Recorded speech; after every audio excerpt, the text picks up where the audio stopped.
भाजपा को मिलने वाला है जल्द नया राष्ट्रीय अध्यक्ष। तारीख हो गई है लगभग तय। पूरी खबर बताएंगे हम इस खास खबर में। आप देखते रहिए इंडियन टीवी न्यूज। नमस्कार, मैं हूं वर्षा सिंह और बढ़ते हैं खबर की ओर आगे। पार्टी के संविधान मुताबिक उसी को राष्ट्रीय अध्यक्ष बनाया जा सकता है जो कि कम से कम 15 साल से पार्टी का सदस्य हो। इससे पहले 2010 से 2013 तक संगठन की कमान नितिन गडकरी ने संभाली थी। बात को आगे बढ़ाते हैं। भारतीय जनता पार्टी अपने नए राष्ट्रीय अध्यक्ष की नियुक्ति दिल्ली विधानसभा चुनाव के बाद कर देगी। सूत्रों ने कहा है कि पार्टी के अध्यक्ष का चुनाव 10 फरवरी से 20 फरवरी के बीच होने की संभावना है।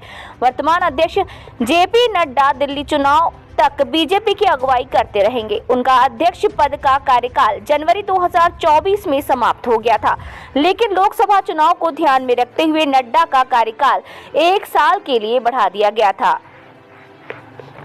बीजेपी के संगठनात्मक चुनाव की प्रक्रिया शुरू हो चुकी है। राष्ट्रीय परिषद और राष्ट्रीय परिषद के सदस्य अभी चुने जा रहे हैं। राष्ट्रीय अध्यक्ष के चुनाव से पहले राज्यों की इकाइयों में से कम 50% को अपना संगठनात्मक चुनाव पूरा करना होगा।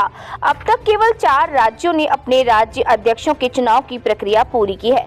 बीजेपी नेताओं के अनुसार संगठनात्मक चुनाव अपने निर्धारित समय पर हो रहे हैं और समय पर पूरा हो जाएंगे।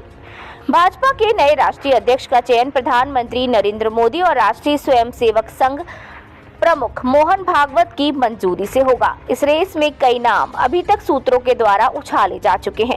हालांकि भाजपा की तरफ से अभी तक कोई आधिकारिक घोषणा नहीं की गई है। भाजपा के नए राष्ट्रीय अध्यक्ष की रेस में केंद्रीय मंत्री मनोहर लाल खट्टर, शिवराज सिंह चौहान और पार्टी महासचिव विनोद तावड़े के नामों की चर्चा हो रही है। इसके अलावा रक्षा मंत्री राजनाथ सिंह का नाम भी सियासी गलियारों में लिया जा रहा है। सूत्रों के अनुसार विनोद तावड़े और केंद्रीय मंत्री धर्मेंद्र प्रधान के साथ भूपेंद्र यादव में से किसी एक की संभावना प्रबल है।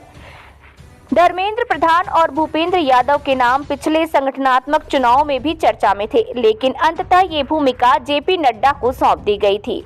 ये तीनों नेता पार्टी के भीतर अपने कार्यों के माध्यम से अनुभव जमा चुके हैं। भूपेंद्र यादव राजस्थान से हैं, वहीं धर्मेंद्र प्रधान ओडिशा से आते हैं। विनोद तावड़े महाराष्ट्र से। तीनों ही नेताओं को अमित शाह का करीबी माना जाता है। पार्टी के संविधान के मुताबिक उसी को राष्ट्रीय अध्यक्ष बनाया जा सकता है जो कि कम से कम 15 साल से पार्टी का सदस्य हो। इससे पहले 2010 से 2013 तक संगठन की कमान नितिन गडकरी के पास थी। राजनाथ सिंह 2005 से 2009 तक और फिर 2013 से 14 तक बीजेपी के राष्ट्रीय अध्यक्ष रहे। 2014 से 2020 तक अमित शाह ने बीजेपी की कमान संभाली और जल्द ही अब नए राष्ट्रीय अध्यक्ष की घोषणा भी हो जाएगी। इंतजार जल्दी ही खत्म हो जाएगा। आपको खबर कैसी लगी? कमेंट बॉक्स में कमेंट करके जरूर बताएं।